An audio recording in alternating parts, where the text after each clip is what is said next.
uh, Jason Fajon will be joining us from the West Coast. So I'll get in touch with him a little bit before then, just to give him kind of a little more flavor as to how we conduct business. But he'll be talking about the code breaking woman, so that he's written a great book about. And so maybe, John, it would be a good idea. Maybe we'd bring anything with a military flavor or a World War II flavor. We could do a little show and tell, as well as discuss his project there. So Yeah, I we'll agree. we'll mull that over a little bit. So it is July 15th, Thursday this evening, and it is summertime. Is to sit out in the yard or on the deck or on the porch or on the stoop or what have you, in your favorite chair with your favorite portable radio, whether that be a vacuum tube set from, I don't know, I have a pretty snazzy RCA, one of those little Globetrotters, but you flip up the dial cover and it turns on. You know, a lot of portables had some, especially some of the Zeniths had some cool pop-up dials and controls, and many of them, you know, had a 3-gang tuning condenser and pretty darn good reception compared to some of the little AA5s of their, you know, the same era. So portables are fun, but you could have a solid state, you could have a later model, you could have an older model. We're here to pass it around and see what the group has to show. So, Adrian, you said you had a little program you'd like to present. So, I mean, if you would like to go first, and so we don't make, you know, we make sure we allow adequate time for what you've put together, and then we'll do the round robin when you're finished up. How's that sound? Sounds good. It's pretty All right. quick. Take Can it you away. give me share, please? You Aye, should be Captain. good to go. All right. We're just going to screen mode. Ah, Can you all see that? Oh, yes. Yeah. In a nifty Okay, box. let me just run up to the topmost. Okay, all right. So just looking at small radios, there's 3 typically small ones. The micro is you know, just a generalized Japanese make one, all AM, of course. Sitting on my tube tester because I was testing some 1L6s for a friend of mine on Long Island, who actually called while I was trying to get this presentation together. ah, Oh, okay. So the next slide is a real miniature, the standard Micronic Ruby. This is the one that I take to all the shows, but I haven't sold yet. It's absolute perfect. I have like 2 sets of batteries, which cost like $20 a piece now, button batteries. But anyway, that's an example of a miniature set. There's still quite a few around. They're fairly expensive. Bruce was telling me he has a few, and so on. Okay, next. Adrian, what would be do you know the year or the era for that? Is that 60s? 60, I think this is 64. And look at And, that presentation box. That almost looks know. like something you'd Yeah. find in a jewelry store, you know, I like agree. That's right. the Yeah. Bullivers and all that kind of nifty stuff. Yeah, but Bolivar and Standard and several others have very nice boxes. They probably cost more than the radio. Yeah, I think you're right. I Makes a excuse perfect any gift. duplicate slides because I put this thing together, 3 minutes after the No thing worries. started. But so there's those again. There's a little bit closer so you can actually read. So you can compare the Micronic Ruby on the right to the square one and the red one, and it's actually smaller. Oh, yes. Okay, so there's another view. Yes. There's another one, a small one. It's about a 2 1/4 by 3 and something.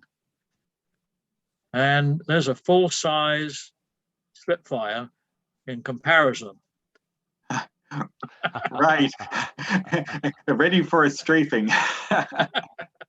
And there's a full size front loader in comparison to the radios. I didn't have next to the hilarious. radios. That's awesome. Okay, now this is the fun one, because you were talking about radios where you flip a door up and something happens. Oh, yes. Okay, so there's 3 stories on this one. This radio I brought back to the US in around 1965. I bought it from the UK. From UK, I bought it for my then fiance in around 1960. It's either 62 or 63, and it's a beach radio. I'll show you in a moment. When you put it on its back, the dial changes to be able to use it while it's laying flat. That's the key. Okay, so this radio is the exact one. I was traveling backwards and forwards to the UK and Europe. So one day I was at my wife's parents' house, and her bedroom was upstairs, and there was the radio sitting there. So I told her dad, hey, I'm taking it back with me, even though it's an American one, you know, it belongs to your daughter. And brought it back, and in actual fact, we found it in a box yesterday. It had been packed 4 years ago, and I was glad to find it. But my wife died in 2000, my first wife. So this was actually her radio. So Is going on. Is that a leather case? A leather It's cover? a leatherette. Yeah. Pretty good. A leatherette. It is in its excellent shape. I have another one that I got here that actually had fallen apart, funnily enough. And I haven't had time to look at it again. But here's the dial in the stand-up mode. Okay. And here's the dial in the lay-down mode. The knob on the left, the outer knob on the left, changes the dial to be up or down. Nifty. Very okay. Cool. Just don't get any sand in there. Probably wouldn't be good. Yeah, well, we probably got some sand because we took it to the beach several times. But it was billed as a beach radio, and I think as far as sales wise, it probably Arvin and a number of Japanese makes were already in England, but this was a US model. I've compared it to Sam's and US one, so it's identical in every way. Here's the inside back. It uses D cells in the bottom. Oh no, C cells. I haven't put any in this one. Fairly open construction, just like a lot of the portables that have a lot of air in them. Sure. With the antenna rod on top.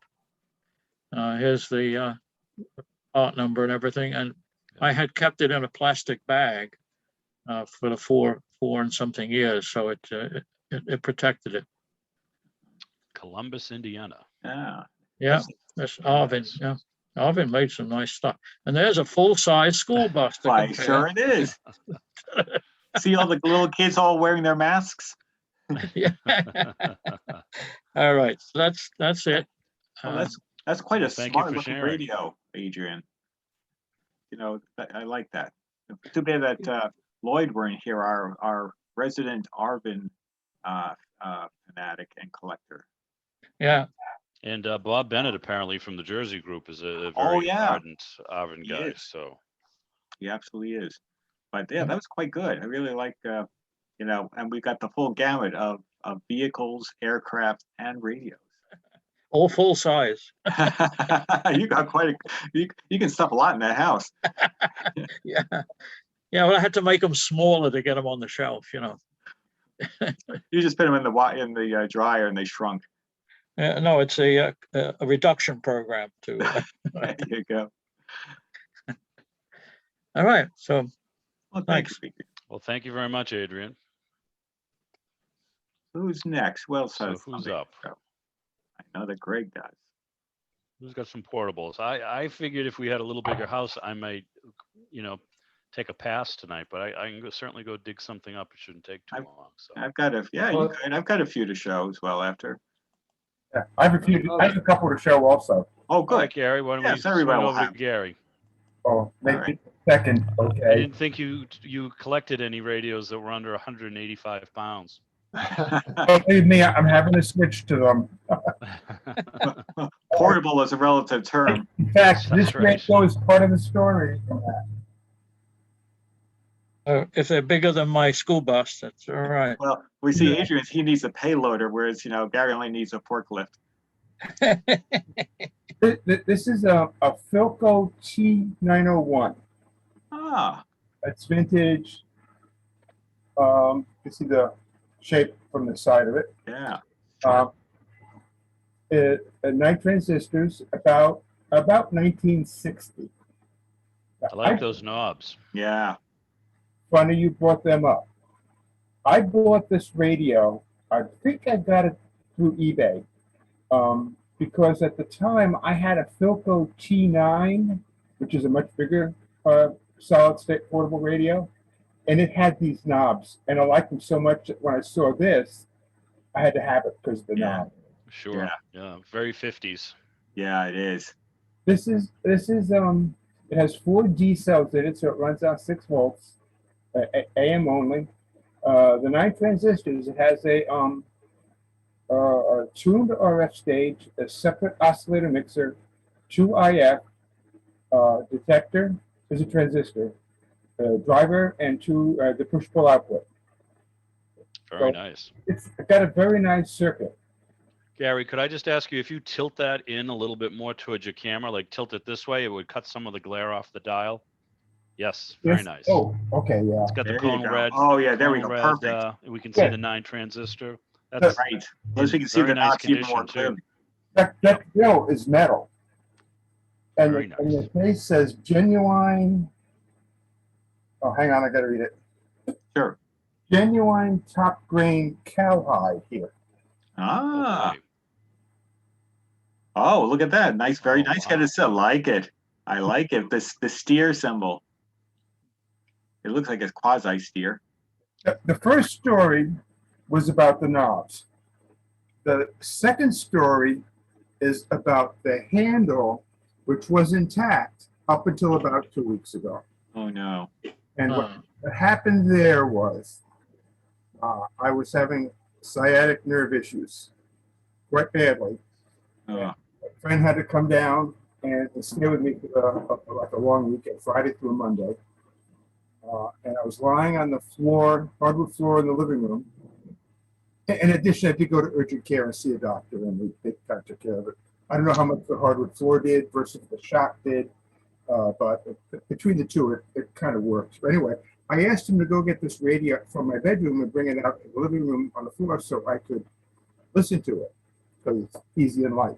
So he brought it in, and he was carrying it by the handle, something I never did and something I Ah, totally forgot to tell him.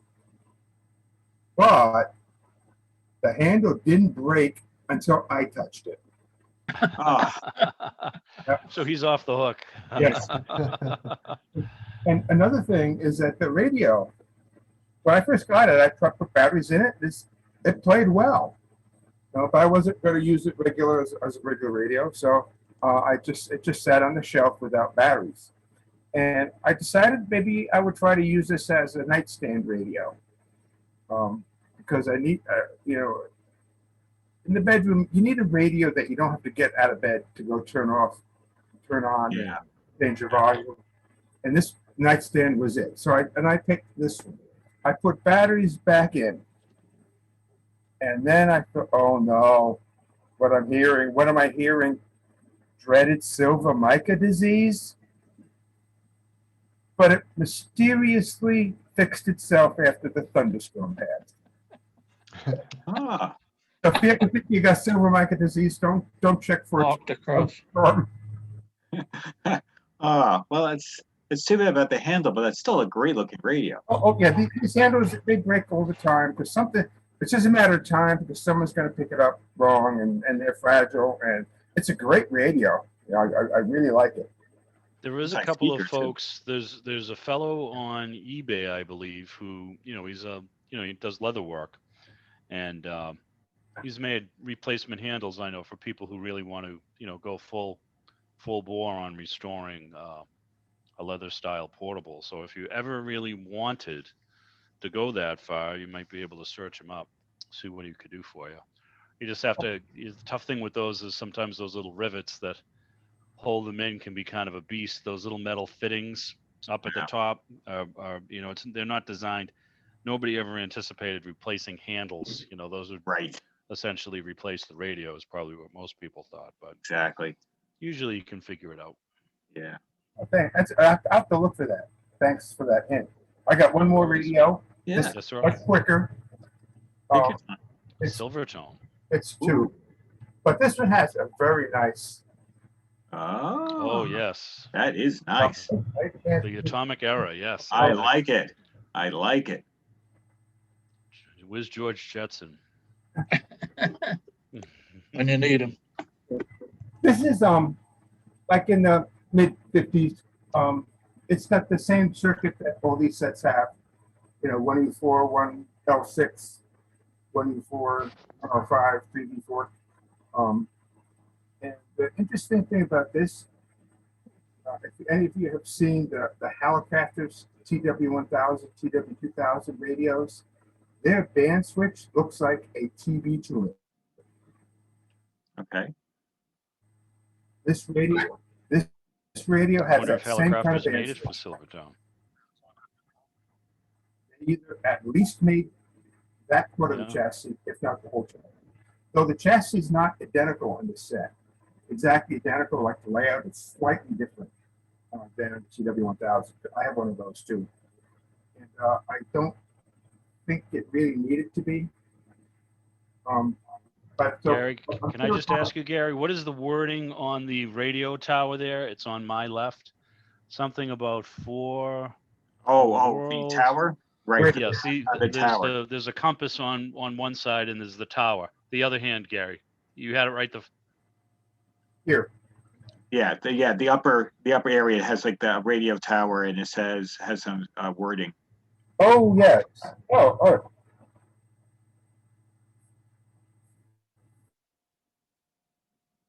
Okay, for a world of fine listening Oh, pleasure. there we go. I've got a Very comment. nice. Sure. Anybody- Sure. Yeah, and anybody that's got a radio with leather handles that are intact, get a small can of neatswood oil and rub it in. It may darken your leather, but if you keep it well oiled, you'll bring the original leather viability back. And Yeah, you when you probably may- use it on any kind Yeah, of Preclude a old leather. breakage. Bill, did you say linseed oil? Did I hear that right? Linseed oil. Yeah. Yeah, that's what I thought you said. Okay.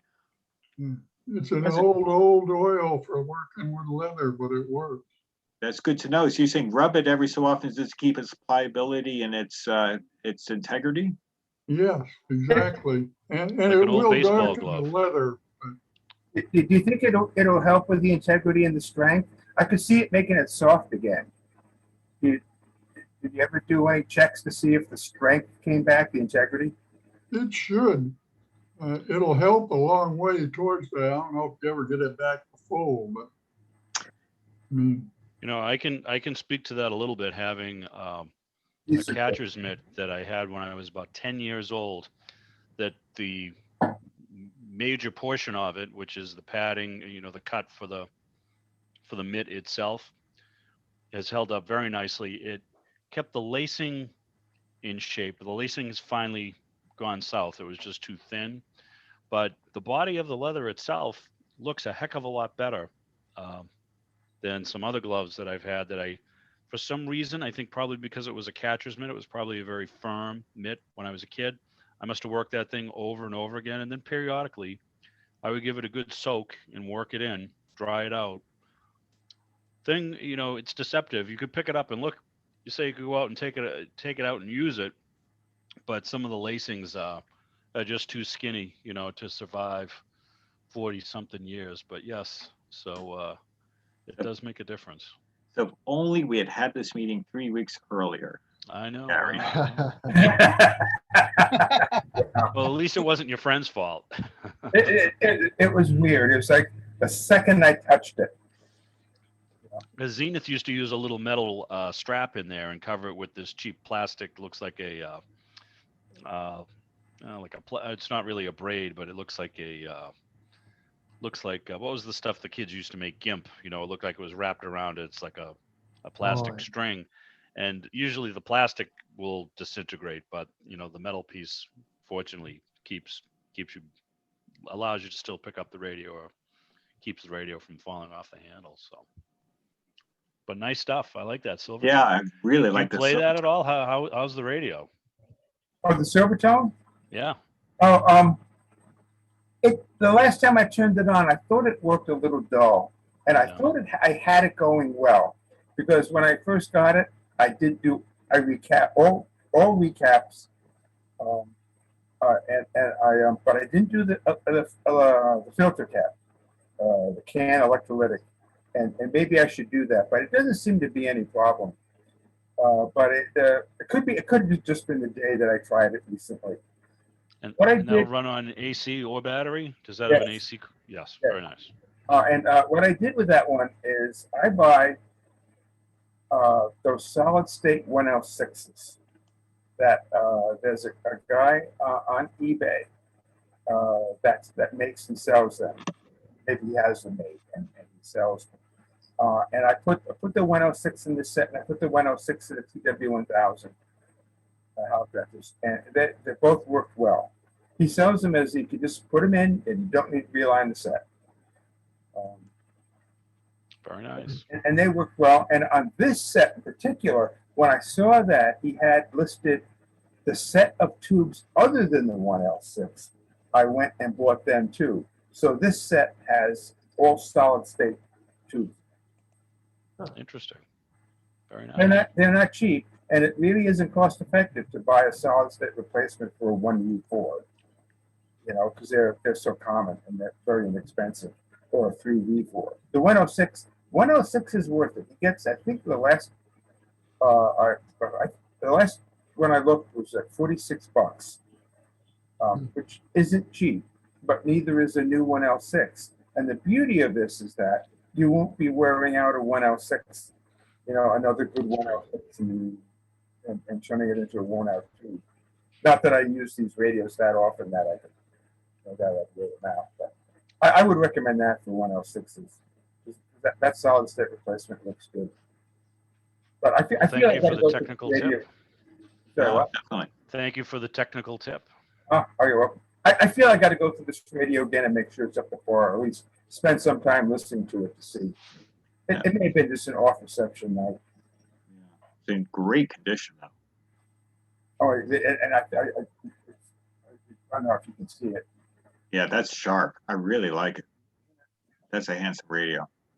You I know, love the- oftentimes you see radios that just, from are rough with the case and the knobs and, dinged up in the glass, and they play like a champ. And then, conversely, you have radios that look great that sometimes have these little bugs in them. And then once in a while you get the whole package wrapped up all together. And that's a great set. So, but the cosmetics on that, looks like it came out of the box. Yeah. It looks better over the Zoom meeting than it does quite.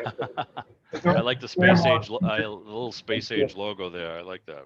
Yeah. That's That the only makes one I've sense. seen beyond, let's say, the GE radios from Yes, the that early have 50s. the little The little atomic. yes, Yeah, I have a couple of those.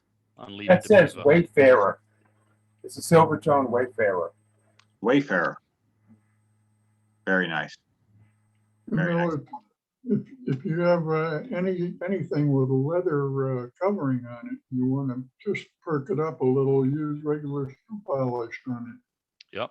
No it. Try problem. and match the color, or if you got scratches on it, try and match the color and it'll fill in the scratch or cover it. And if it's fine, but you just want to perk it up, you use some clear shoe polish. Interesting. I'll have to get your opinion when my turn is, Bill, when I show you mine. But that's interesting. Good stuff. Couple of cans of Shinola. There you go. Yeah, if you, Working. I like the dials, dual side. Yeah. Oh, look at that! You got dual lights. Yeah. Oh boy. Very nice. They really that's pretty good, because most of them only had a single. They work up a 1.5 D cell. Whether it runs on the battery, it runs on the AC. The lights run off the D cell. Yeah, Very that good. was common. What- My transistor TO, you have to have the battery, at least one battery in that one special slot to have the dial light work, and the which just their little idiosyncrasy. Beauty. Okay, thank you, Gary. You're welcome. That was Who's great. up? Any hands in the audience? Well, I can show you my old Zenith if you'd like to see it. Oh, sure, Greg. Yeah, Absolutely. be happy. This is a very early Take a look. portable. There it is. This is a 1940 Zenith. It's a model 4G or 5G 403. Little 5-tube. Uses a 1A7, 1N5, 1H5, 1A5, and a 11.7Z6. And it's a AC or battery. It's got kind of a neat feature. I'll walk around and I'll show it to you. Yeah, that is sharp. That is really sharp. Now that's a wood. That's a wood front on there? It's a Greg? wood front, yeah. Interesting. Look at the size of that battery box, huh? Underneath. Yeah, it's huge. But in the back here, it's got kind of a neat feature. When you pull this open, Yeah. it's got a wave magnet antenna on the back cover. Okay. Beauty. You can see that. That's a nice shape. Yeah, it's perfect. But what you can do with that, it comes off. You pick it off of here. Yes. And it's got suction cups on the back. Yes, it does. Oh, You can that's stick so it to cool. like a train window if you got it on the train, Yes, or if you got it in or your car. you can put it on. I've Maybe seen antenna. Silvertone ads from the Sears catalog, where there's a guy and he's got his overcoat and his fedora and he's driving along. And yes, on the passenger side window, he has Mhm. his aerial attached with the suction Right. cups. One more I've trap seen them. door in I've here. seen them for the trains too. That's really Oh, cool. that is clever. That is really clever. Batteries fit under here. Thank you, Commander McDonald. Yeah, right. Chassis nice and clean. Yeah, Yeah, it plays good. I just never did anything with the battery end of it. right. But He is running off of AC. yeah, But yeah, it's a what are pretty good those? sized portable. How much do you wonder- think that thing would weigh with the battery? That's Oh, that would be a good 20 pounds of that. yes, yeah. It You has get some your, little buttons on top of it. you get here your where can put weightlifting in. You get your initials reps in. Yeah, so what do those buttons do? I guess they had little stickers and you could put your initials in there. Yes, Ah, now how about the front? there's nothing in them. So if you left it on the train with your wave magnet, then come look. Yeah, everybody know who it was. That's cool, Greg. That's very nice. Now, Greg, what are those on the front, right to the right of the dial face? What are those two? Yeah. Those were, I Headphones? think they had like a headphone jack. They had Ah, some kind of headphones they could stick in there. God, it to makes get sense. Private listening. Wow, that is really nice. Of course, portable back then is a relative word, Right. but still. I'm hoping I'm love- still on camera. I can't see what I'm doing here, but No, you're Oh, you're coming doing over great. fine. Looks very nice. good. Oh, I love it. That's I a once beauty. heard us saying, it said, if it fits in a wheelbarrow, it's portable. or payloader in your case. Did you ever see those World War I portable field sets? They took a horse-drawn carriage. Yes, you need a mule team. Oh. That's right. Yeah, right. Well, some they were people like the portable. radios. I like the Ham's beer light you have up in the back, but that's just me. Yeah, that was my grandparents. I've had that for That's a cutie. I like that. the 80s. Oh, hams. Oh, yeah. Yeah, On tap, proudly served in the Van Beek radio room. yeah. Very nice. Now It'll all be over. is ham still available? Yes. I think it is. Yeah, I don't see it very Yes, often anymore. I'll confess. I'll confess to you all. So there's a shop over just outside of Boston, and it's family run. The older guy is a character. He's got to be in his 80s. He still comes in all the time, and his son. They do a nice job. They have a lot of different things, but they also do food and cooked meals, all kinds of stuff. But they have very unique selection of beers. Now, I don't know if Hams is made by Hams or it's, made by somebody else and they put it in the can. Yeah, I think so. I have to tell you, it was $2.85 a six pack. So I couldn't say no. Yeah. So I said, I'm buying that for a desperate night. And over the course of a summer, I had a couple of them, and there's just nothing else in. So I figured, what the heck? I mean, it's your basic light lager beer, nothing to write home about. But I was just, I just sat there and kind of said, this can is so cool and retro. I liked it. So, but it had no bottles. It was only in cans. So From the They haven't land of seen it in a sky blue while. waters. I That's right. remember I remember, you know, Probably made in Jersey City, New Jersey. yeah, You can tell by the water. Yeah. yeah, yeah. Taste of it. If you ever lived Well, in New Jersey. The things Well, that are floating in it. it was generally the official beer of most college students because you could get it cheap. And I remember my Yeah. mates buying some, you know, and they'd have a poker party, and I might stop by and grab a beer because it was like probably Yeah. That's what probably it was. $102 back then. What a It six was a pack. blue collar beverage. In its day, it was probably a pretty decent beer. Just another one of these Sure. small, independent local companies. Yeah. So Yeah. good stuff. Thank you, Mr. Van Beek. Sure. John, I got a couple of sets if you want to. Yeah. Yes, Go sir. ahead, didn't- Lou. I Sure, didn't jump have time to I wanted to take some more pictures and have a photo show, but I didn't have time to do that. So I'm going to have to just hold these up to my Sure. computer. So this is a little Japanese portable. Okay. And it's Oh, a that's tube Tom. set. It's got miniature tubes and uses a 67 volt and 1.5 volt battery. Nice little, it's got a little, I don't know what brand it is. There's a little crown on the tuning dial. So I I don't know see what, that. there's no brand on it. There's a little schematic in the back of the radio, which if you needed one Yeah. and a magnifying glass, you could probably figure it out. But no credit Greg- to the manufacturer, huh? Yeah, it's stuck right in the back of the radio there, like little tiny Oh, schematic. yeah. Just a Oh, picture. yeah. So Greg stole my thunder. I was going to show you my Zenith like he has, but I've already seen that. So, Oh, show another one. That's fine. well, I was going to say there's one thing I could add. Is those two little buttons on the top here Yeah. we're talking about. Those you pop out and they're to do the alignment while the radio's in the cabinet. Oh, okay. They're little brass buttons you pop out. Somebody told me they would put little name initials in there. but No, yeah, that they've makes used sense. that on Zenith. Used that on their other portables too. Wow. Okay, well, thank you. Serviceability. Learn something new.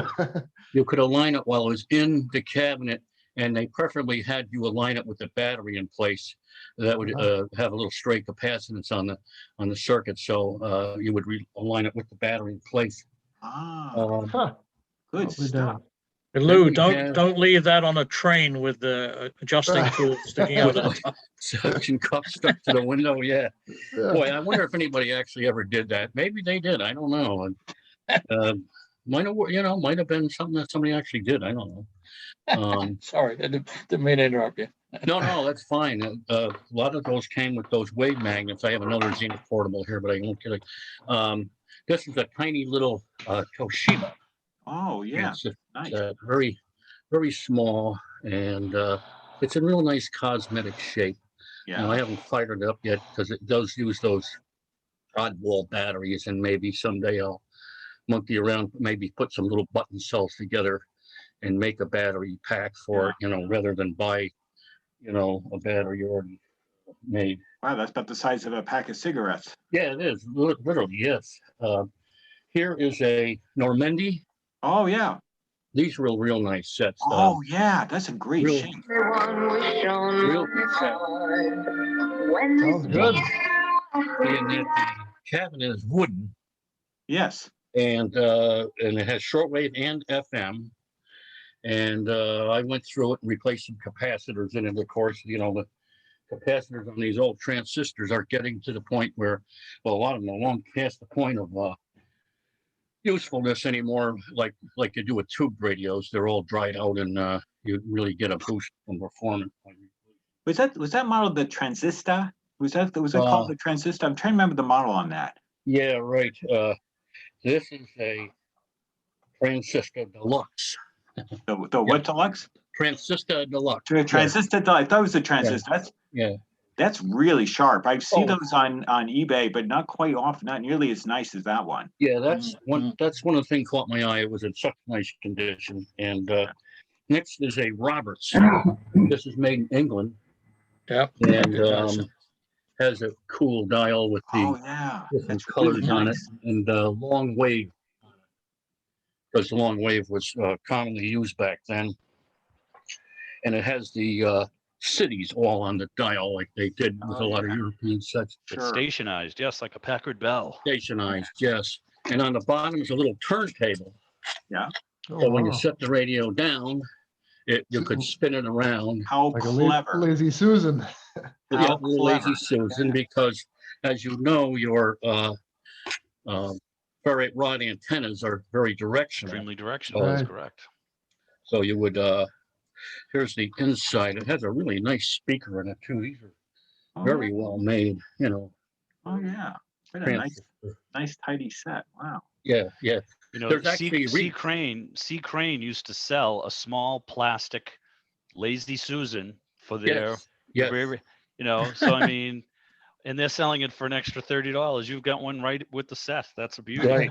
And I have seen repros of these made by Chinese companies, and they copied that Very style nice.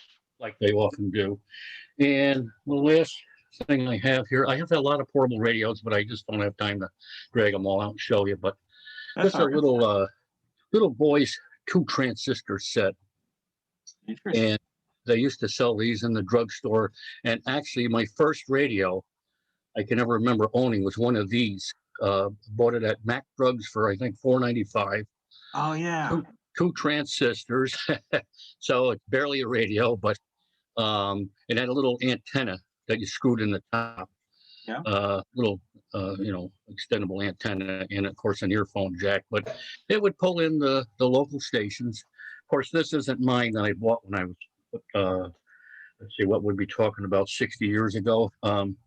So I've collected a bunch of these in the different colors that they came in: blue, black, red, different colors. So a little collection of these.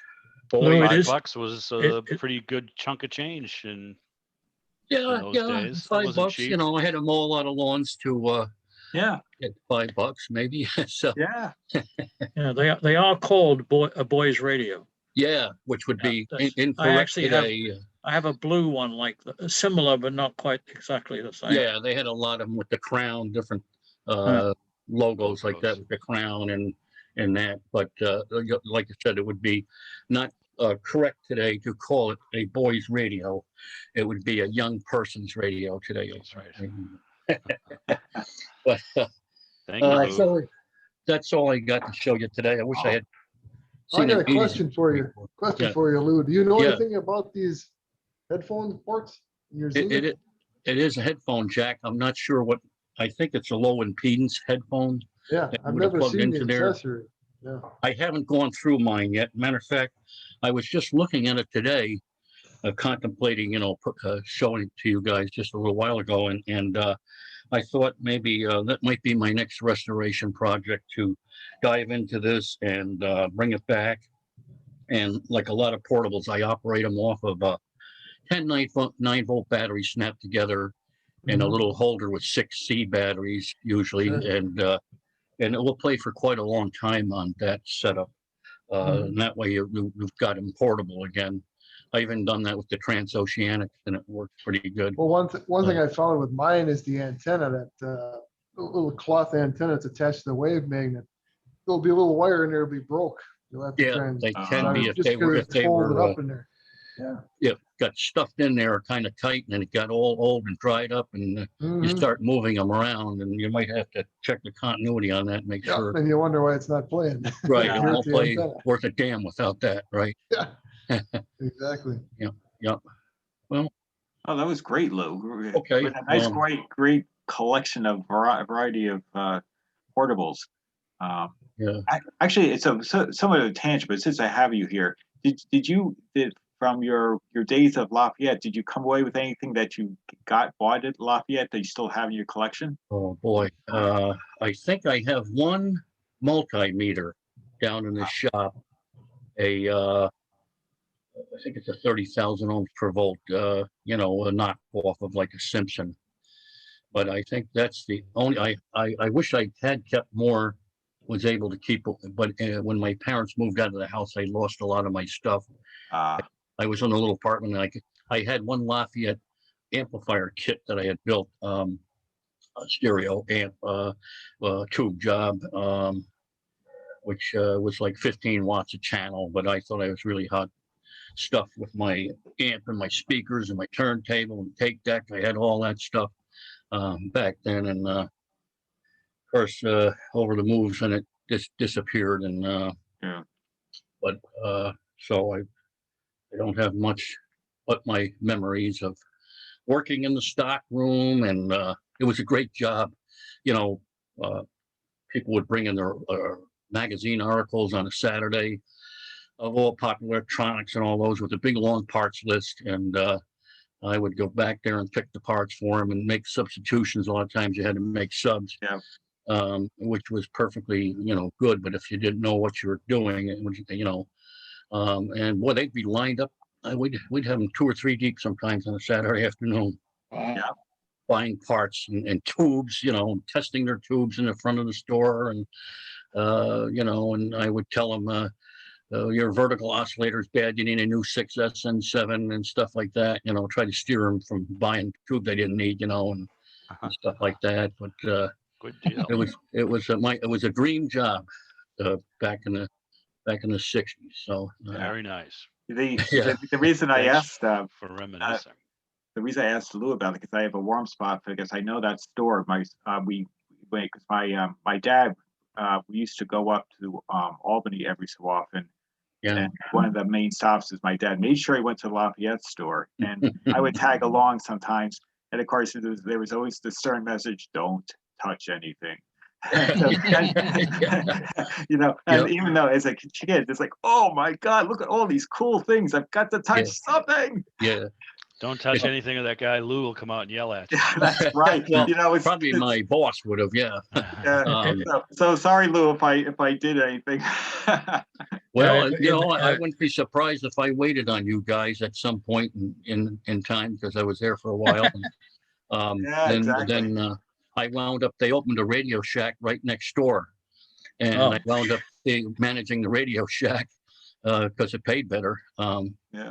And so that was my career move back then. But the hours that you had to put in to manage a Radio Shack for the money you actually got, it really wasn't. It wasn't a career, a stepping stone. But I wound up not staying there for forever. But that was in its heyday. And if I had bought stock back then, if I was smart enough, of course I didn't have any money, but if I had bought a good share of stock back then, it would really was going up a lot, and they would match. I think Radio Shack would match your shares. Wow. And I could have made out like a king, but just a kid. So what the hell did I know? Yeah. Talking about Lafayette, I lived on Long Island in Huntington, the Syosset, where Lafayette headquarters was. Every Saturday morning, we would go there and sit in the speaker room. Yeah. Had this massive room with speakers. Yes. And then the other room was all the returns. Well, unfortunately, when Lafayette went down the drain, 77, 76, everybody that I knew, we were online to get stuff. It was either repaired stuff or going to be repaired or boxes. For about 15 or 20 years, I was selling VU meters that I got like 3 boxes for $3 in the stock room at Lafayette in Syosset. And there was 10, 15 guys used to meet there every Saturday. Some were already hams and some were not. They were just tinkerers, and just amazing. Same with the Heathkit store, and then they closed. Oh, yeah. Yeah. That was in, it was very close to where it was. But anyway. Yeah. No, I'm quite sure my dad had gone to the Syosset store as well, because we started in Long Island. But then when we moved upstate, my father said, I'll go to the one in Albany. So it was a bit of a drive, but we go up there. But so I've hit them both, I'm sure. Yeah. But this is great. Good stuff.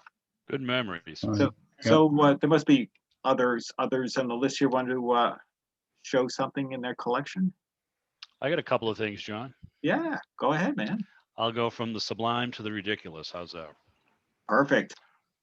So you may like this, Mr. Gibbons. This is very nice. See how we get it up here to the camera. This is a Grundig satellite international, and this is the International 400. Mm-hmm. And it's got the nice sliding Yeah. it's wide fine. range, treble, bass, volume, beauty. Nice keypad tuning. Yes. It's got, about a 5-foot whip on it. Little brace in the back, of course, if you wanted to, tilt and listen. Sure. We've got a nice auxiliary jack there. You've got your Oh yeah. headphone jack, your light switch. Very nice. And it's also, you could plug it into the wall as well as it takes 6 D cells. This was one of my smarter radio purchases I bought from Universal Electronics, probably in about 1985, if memory serves me correct.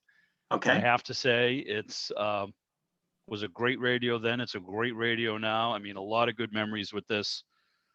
Radio Moscow, BBC, all kinds of stuff. So a Terrific heck of a shape. player. Made in Portugal. See if Yep. we can get Yes, that was a common manufacturing label site up for there. Grundig. Yeah. Is Yeah, that so- side connector? Is that a 5-pin DIN? It is 2, 4. It's a 7. 7. Interesting. Yep. 7. What went in there? Little map of the world on top, if you can make it out.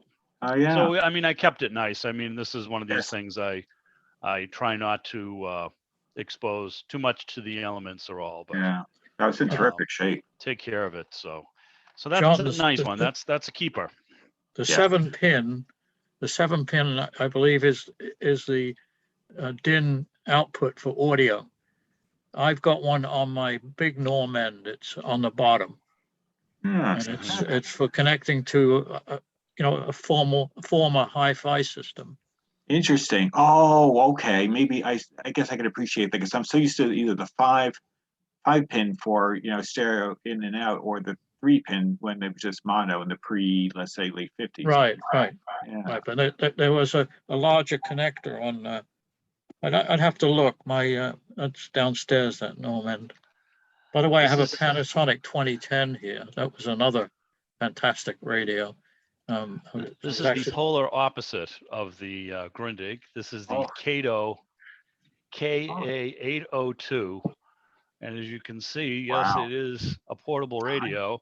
Yes. I mean, I have to say, for what it is, I mean, I can listen to WBZ. I mean, I can get some FM, 2 AAA batteries. The box is very space age. As you can see, Richard Branson is up there in the space shuttle. But then, so this is a Kato, and those of you who are familiar with the brand, I've yet to figure out why they have an eagle with sort of a red, white, and blue crest incorporated into their logo, other than, they wish it, right? So Right. A little it's, marketing. that's an $8 radio is what that is. And Right. that's about what it sounds like. This, however, on the other hand, is a nifty little Sangian that I've had. This goes back to the old belt clip, Sure. earbud sets. It runs on a single AAA battery. It is surprisingly good as a DXer at night. The FM is nice. It has a little bass boost. It's not bad. It's a pretty darn good radio for what it is, and probably came out, for somebody who couldn't cough up enough to buy a Walkman.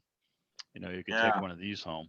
Oh, And then my last little piece I will show you is something you don't see too many Magnavox portables. Well, this is a Skywalker.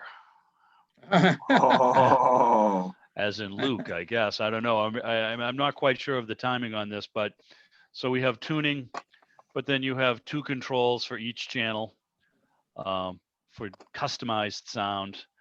And again, the ubiquitous 70s and 80s little belt loop there. Yeah. I have to say, even playing this on its own, just with a speaker, it's a decent set. I mean, it sounds as good as some phones that I've listened to be honest with you. So, but it's a D1610 Magnavox AM/FM, and the FM is very nice. It's pretty sensitive and sounds halfway decent if you have a good set of earbuds. So, and but I think I'll keep. I think the Grundig is the keeper. The others, well, make me an offer.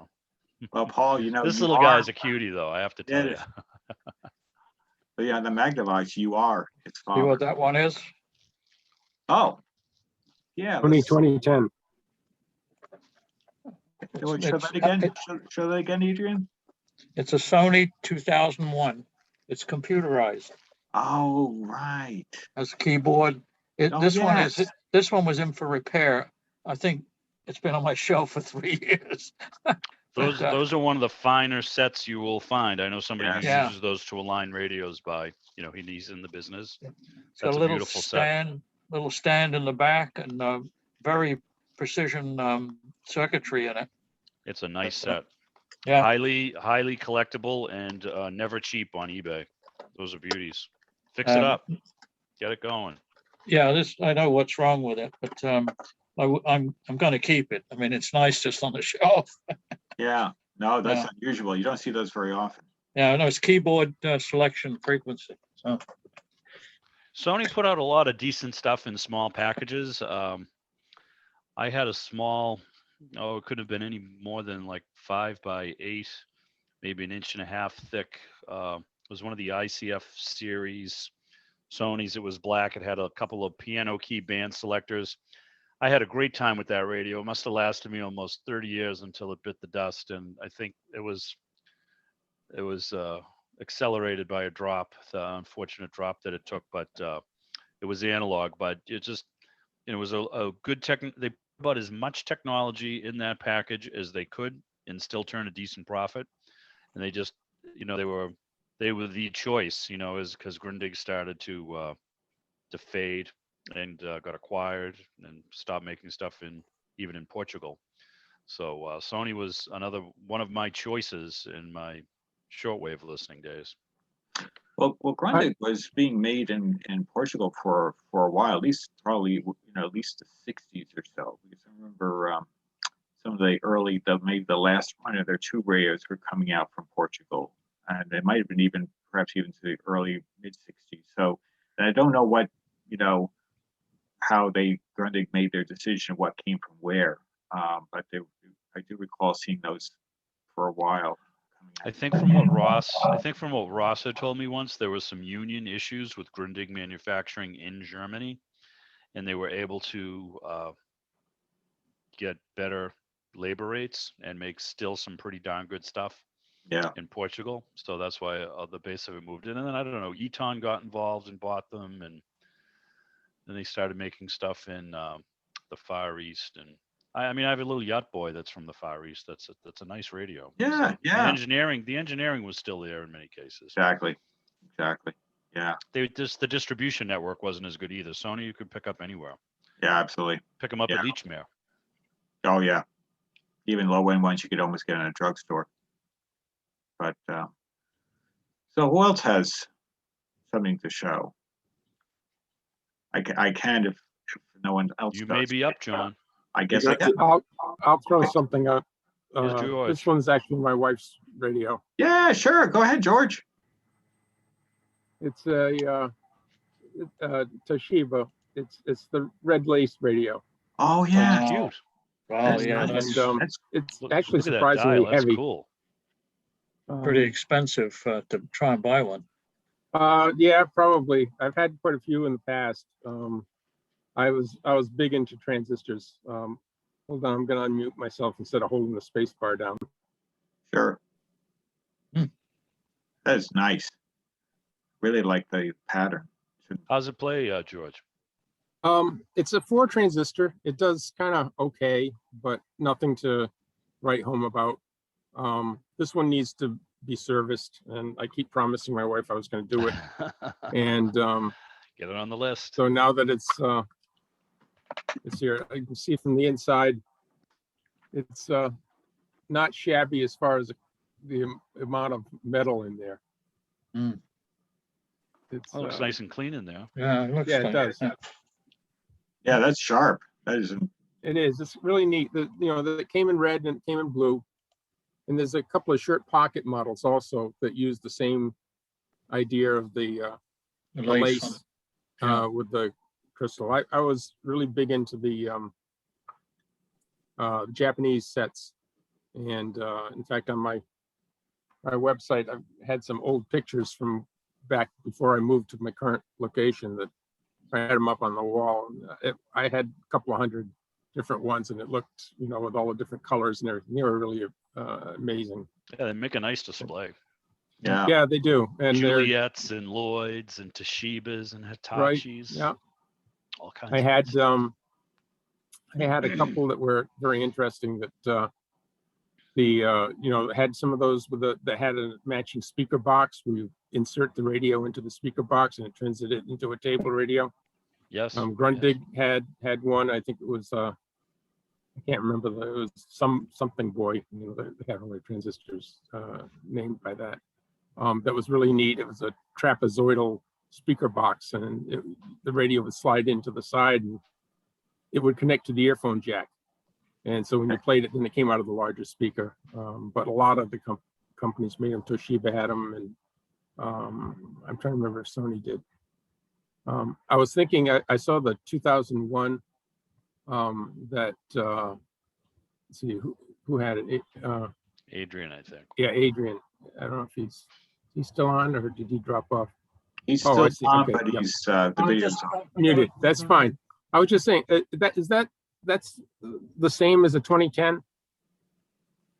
Or is that just one of the Very close to the 2010, because that's what I thought it was originally, Yeah. because I had a 2010 on the shelf, but it is close, but I don't know what the differences are. right? I have to look it up. I've seen some where they talk about 2010/2001. So, but one of the interesting things about the 2010, I've got one sitting in a box upstairs. I try and keep the boxes with these things when I originally get them.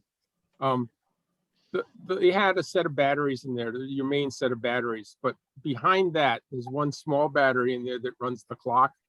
Yeah, it's for the computer, they call it. Right, and if that battery goes dead, your radio is dead. And a lot of people would go and replace the batteries in the front. They say the battery's dead, and they put it up for sale. And so often you can pick it up broken, supposedly. You know, it probably needs a transistor instead of a tube. But if you go back there and replace that battery, 9 times out of 10, that solves your problem. Yeah. Yes. Yes. So- The Grundig I showed, George, has Yep. 4 AA's that run the clock and the keypad, and then the radio itself is powered off the 6Ds. So same routine. They last an awful long time though, which is nice. Right. So. Right, which is, you know, people always replace But it's a the good main way to batteries, it's a and good way to pick up a radio for a good price. I Oh, I think I can actually, it's repair that happened to for me you. a few times. So Let me go out to the battery room. I like that. That's a good So, hunting strategy. Look yeah. for things with the easy repair. They seem I know. hopeless, but you know, it's dead. It's completely dead. Oh, always with these transistors, there's a couple of things you always got to check. The earphone jack, they get corroded, and you know, it'll sound like it's dead, and often it's just you just need to clean the corrosion off the earphone Shoot a jack, little cleaner in there. or the power switch. Those switches were just a contact that would open and close inside, and that would also cause the thing to fail. But the earphone jack was one of the biggest things. People say, "Oh, it's dead, doesn't work." Well, okay. So Let me take a yeah, look. it was a lot of fun all those times. I'm not out hunting for that stuff anymore, but it was fun. Anyways, I'll turn it back over to you guys. Oh, great. Thank you, George. That was great. Thanks, George. That's awesome. This meeting is making me find radios all over my shack here. So you got This some is more. A Sangean shortwave, and I have a Sony the same size, but I couldn't find it. But this has got you know, up down electronic tuning. Oh, sure. Not as good as the Sony, but I think they made that for Radio Shack as well. I don't know. This was the Sangean ATS 404. I've got a couple of Sangean radios. Yeah, but I think Radio Shack sold it also under one of their brands, but it was made by May have been. Sangean. May have been. This has a this has an AA cell for the computer and 3 for the main power. That's the old story with Radio Shack. They They made everything but radios. They made money. You know, that's what they made. They didn't make much electronics, but they made money for a while. Yeah, yeah, for sure. Well, John, let's see what you have, because you said you All had some right. stuff at the beginning here, so you Oh, not teased a us. problem. Let's see what you have. Sure, I'll share my screen here. Let's see what we got. Okay, let's start with this.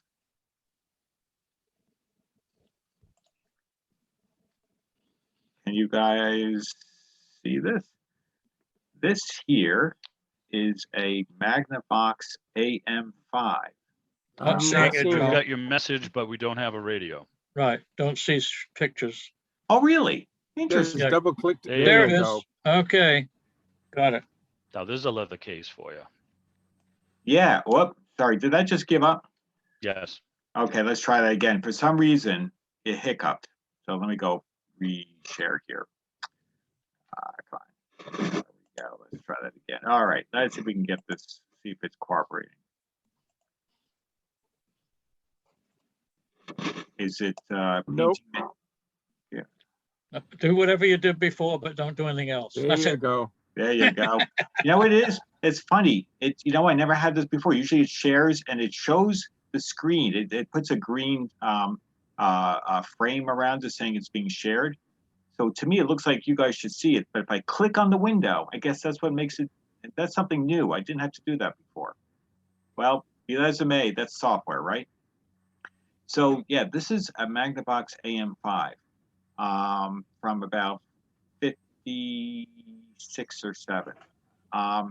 This was given to me from a very good friend of mine who bought this new when she was young. She said she saved all her money because back then it was, I think, $29.95 for one of these, which today is about $290 thereabouts. So you can see now this is probably where, you know, I was thinking, well, maybe some saddle soap, because this is actually full grain saddle leather, and it has a nice little pouch. There's a little button underneath that opens up the pouch, and voila, here's your earpiece. And I don't know how much use it really saw. It was nicely tightly wrapped up, and I haven't even checked whether it works, the earphone, but it's still, you know, its original package in that little slot in the back. Here's the radio itself. Relatively not a very common color, the coral. The only thing is you can see very common with those radios is, you know, the writing gets Silkscreen weird. lettering. Yeah. Yeah, and the all transistor is barely readable, but you can see Yep, you parts can of see it the here.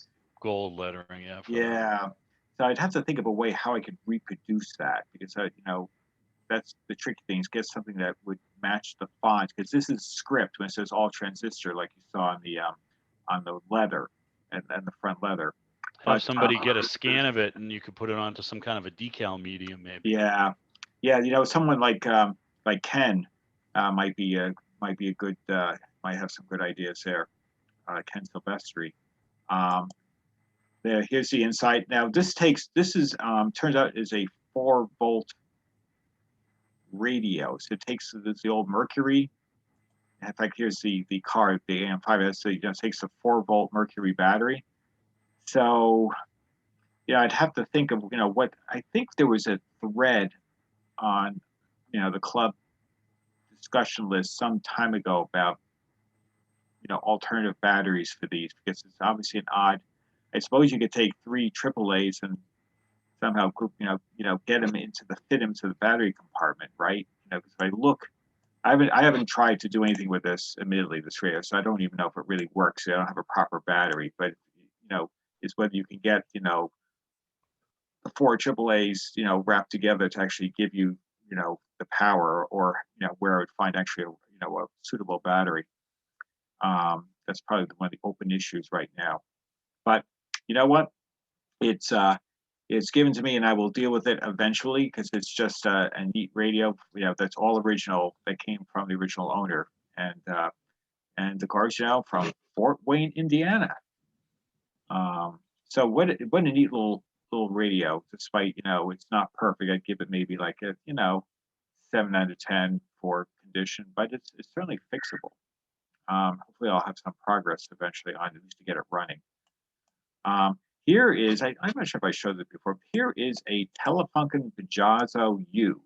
And the U, I think, stood for universal, because this, as far as I can tell, is one of the first US export portables from Telefunken.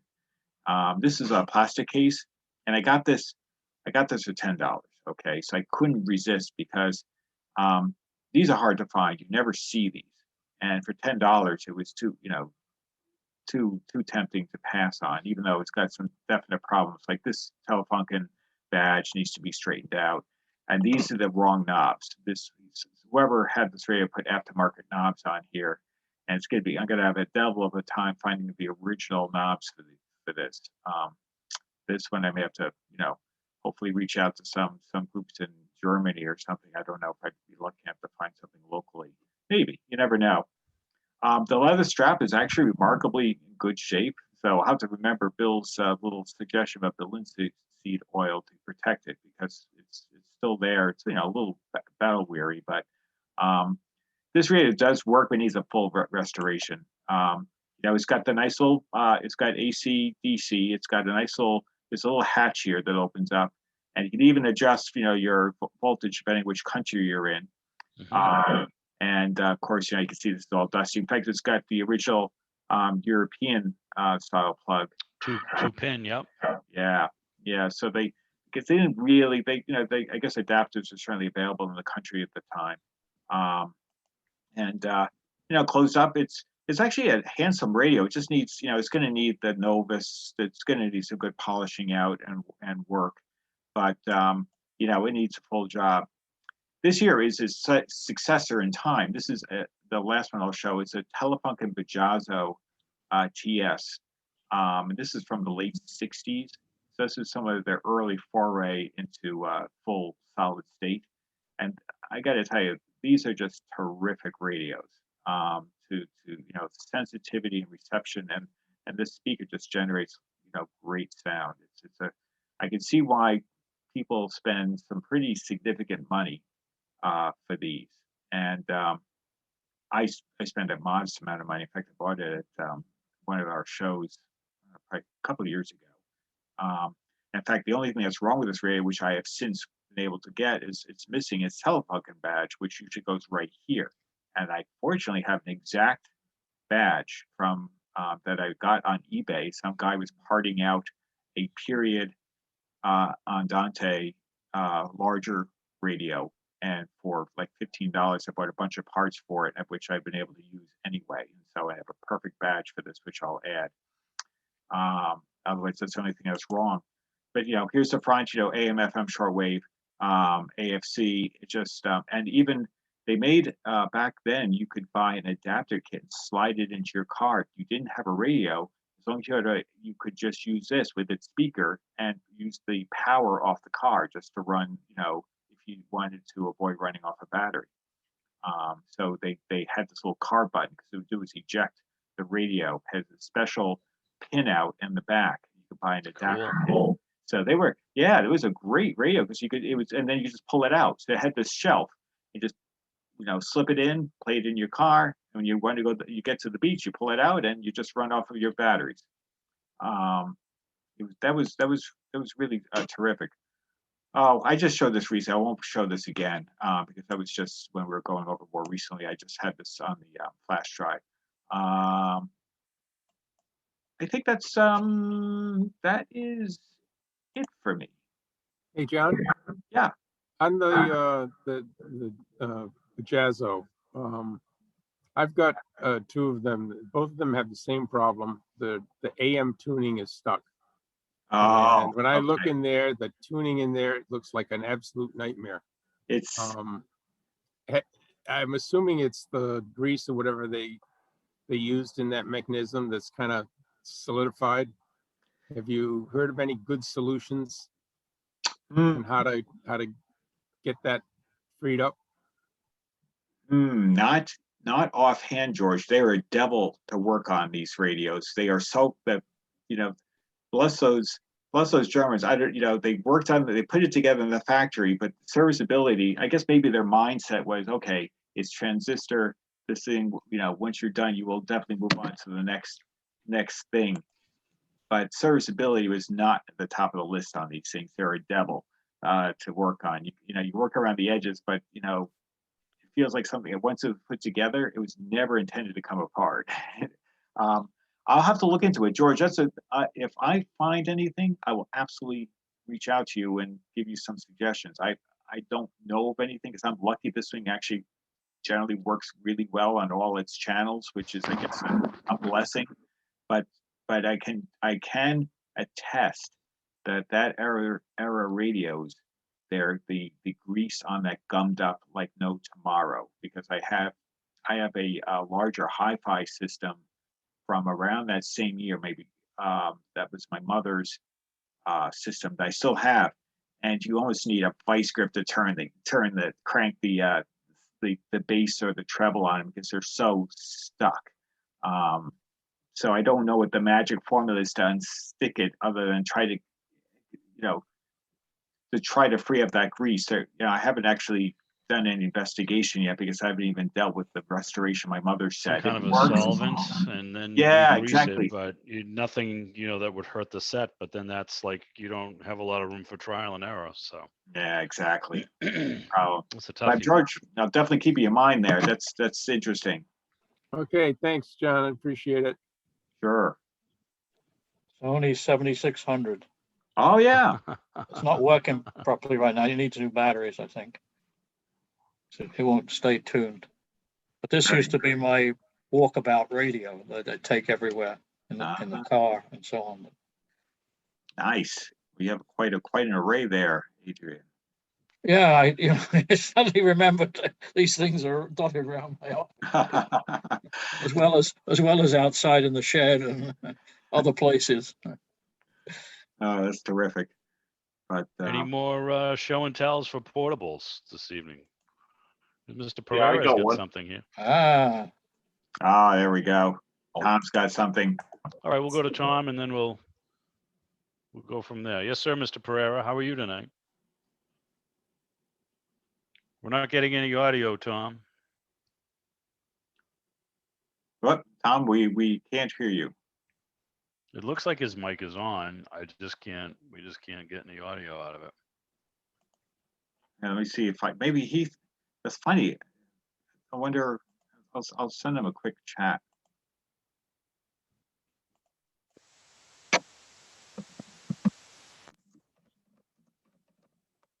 You might have better luck if you tried the actual walkie-talkie itself. There you go. You may be able to pick him up. Yeah, we could hear him.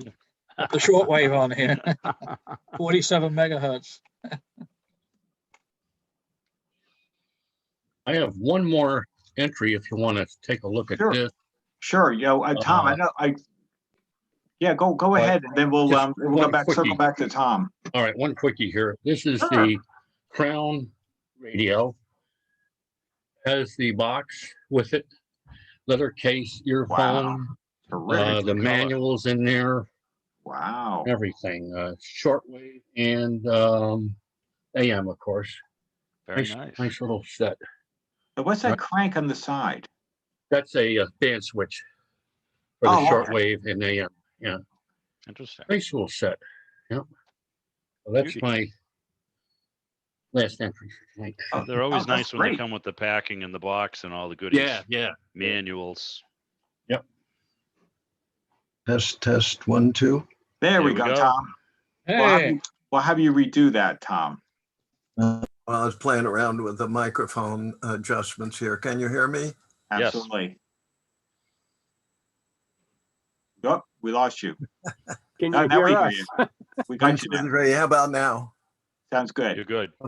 Okay. So one of the most interesting portable radios, I think, is the BC611, a standby in World War II. And I've spent a great deal of time inside these things. They're very easy to get apart, and they're very interesting radio. I'm not going to take this one apart tonight, but the mechanism just slides out of the case. Let me just show you, share a couple of pictures with you to give you an Sure. idea and take you through the schematic diagram. We'll start out with this view. Can you see that okay? Yes. Yes. Okay, the basic radio is just a case. You have a microphone and a speaker in there, and those connect to the chassis with those two little banana plugs that you see down at the Yeah. bottom. The radio uses two batteries, a 1.5 volt battery that's relatively easy to get, and a 103 volt stack battery that takes up the whole inside of the case, the whole length of the case. And they're virtually impossible to make, but a large number of people have started connecting 10 9-volt batteries together in series and putting them in there, sneaking them in there and making the thing work. And it works pretty well. If you look at the top up here, it's just a connection for the 1.5 volt battery and a little hole that the antenna goes through. The chassis itself is fascinating. I'll show you that at some other meeting because it's an absolute miracle of compact design. You have to remember that this is the very first commercially made handheld radio. So they were really breaking ground with this. And one of the things you can see here is this very, very long push to talk switch. And you can see contacts here. There are 3 pins, for instance. You see the slider, and the slider, when you push to talk, moves over and shorts out 2 pins when you release the push to talk switch. And the push to talk switch is this rubber thing on the side. The slider comes sliding out and shorts the other 2 pins together. So it's a really extraordinary design with this entire Bakelite, phenolic, whatever strip that you see here dedicated to the push to talk function. And I'm going to try to show you the schematic, which is also quite exciting, I think. Let's try that. Who manufactured that, Tom? Is that a Motorola product? It was originally Motorola, and then a number of different companies, Gavin and a few others, started manufacturing them. So they needed a tremendous number of them during World War II. And unfortunately, they were so good. This is quite an interesting story, I think. They were so good that the military purposely detuned them so as to reduce the range. The problem was that GIs would get on these things in the field and the enemy could listen into them miles and miles away. And the GIs would be giving away all kinds of important information by talking on these things. And the enemy would simply be listening in and getting all this information. So they detuned them so that the range was only about 100 yards. And that, one of the great disappointments in my childhood is when I bought one of these down on Radio Row. You could buy it with a battery and everything there. And I tried to make contact with some of the hams in New York City across Central Park. I couldn't do it. We had to get 2 of them, and we would walk toward each other. And when we got about a football field apart, we'd be able to communicate. It was pretty funny because the movies all showed John Wayne up on one mountaintop talking to an artillery gunner on another mountaintop, and that just didn't happen. Anyway, this is a schematic, and it's really quite an extraordinary thing. Every one of the tubes, with 1 or 2 exceptions, had a receive and a transmit function. The upper left-hand tube here, you can see in receive, it's the RF amplifier, and in the transmitter, it's the RF power amplifier. So it either is going to be amplifying a very, very weak signal as a receiver, or it's going to be amplifying a strong output signal as a transmitter. The receiver converter is up here, and that converter, same tube, acts as an oscillator. And it's actually a crystal oscillator driven by a particular frequency crystal that you can see. Are you seeing my pointer Yes. here? Yes, Okay, perfect. that little pointer there is pointing to the crystal. And the most popular frequency for these radios was 3885, right in the high end of the 80-meter phone band, amateur phone band.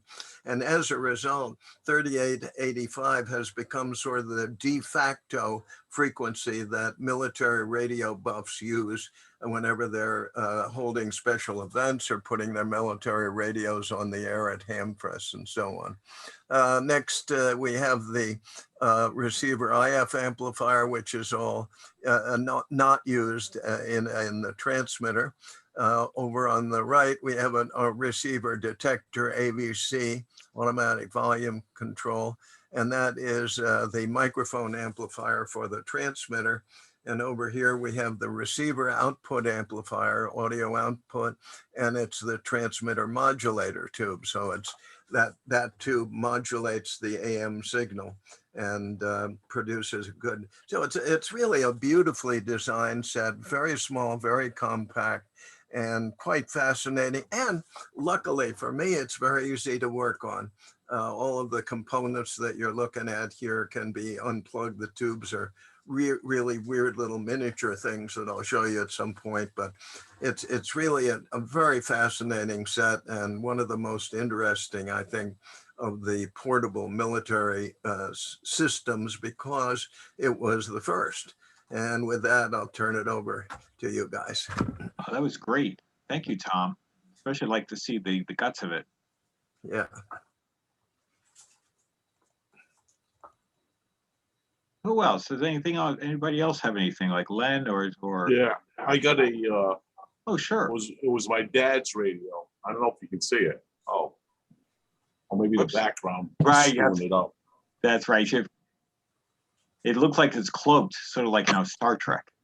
Yeah, let me try to shut that background off. Sure.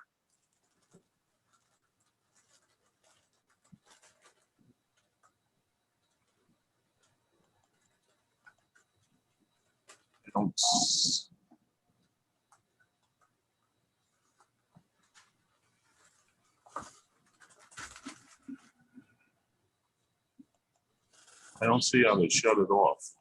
Let's see. Let me see if I can try my side here. I mean, I can't control yours, but see what you would do. Hold on a sec here. There's a choose virtual background, and you must be a way to. There's a, when you choose virtual background, you can switch to none. Like when you're picking your so when you go to your video control, you hit the up arrow so you can do the menu, the details, and there's a virtual. When you click on the virtual background, there's a none option, which you can select. And that should cause you to decloak.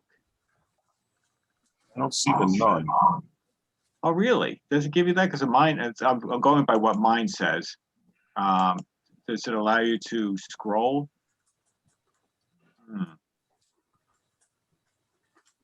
Oh, I see it. All right, none. Okay. There you go. You just like that Klingon ship. All right, so it's Zenith Royal 59, and it was my dad's. Ah. And the only thing that was really wrong with it was the leather case was destroyed because he used it a lot. But maybe about 20 years ago, I was able to pick up this leather case from a TV shop that was going out of business. They were brand new. Actually, I bought a bunch of them. And so I got the original case for it. And it worked, but tonight I tried it before the meeting and it didn't for some reason. So I got to look at that, why it didn't work. It takes two AA batteries. Yeah. And it used to perform really good when it did work. So I got to figure out why that's happening now. But a nice shape. Yeah. And that's it. Oh, that's great. But you know what? Sentimental value. You can never put a price on that. Yep. That's why I'm a big fan of when a friend gives you a radio they bought brand new, or their father bought and they give it to you. Whatever case it is, whatever condition it is, you keep it.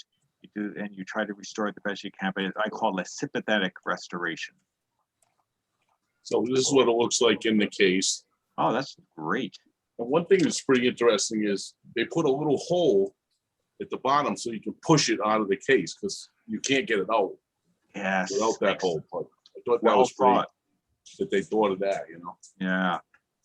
The case is in great condition. Oh yeah, they were brand new. Yeah. Yeah, that's great. I like the color. Super nice radio. Thank you, Len. No problem. So guys, is there anybody else who wants to show anything before we think about signing off here? We we had a great discussion here with only 10 or 11 people, but truly was a fun meeting. So well, Tom's got something he wants to quickly show. Sorry, I would like to. This is the, can you hear me okay? Yeah. Yeah, this is, when it's folded up, it's nothing, but when you unfold it, it is the handheld direction finding antenna Cool. for use with that walkie-talkie. And you just hold this thing up in the air. It's got a handle on the bottom. Oh yeah. And a little tuning dial that allows you to peak it up for whatever frequency you're using in the 8 meter band. And you hold this thing up and you just rotate it until you get a null. And there's a little arrow on it which points to the transmitter that you're trying to find.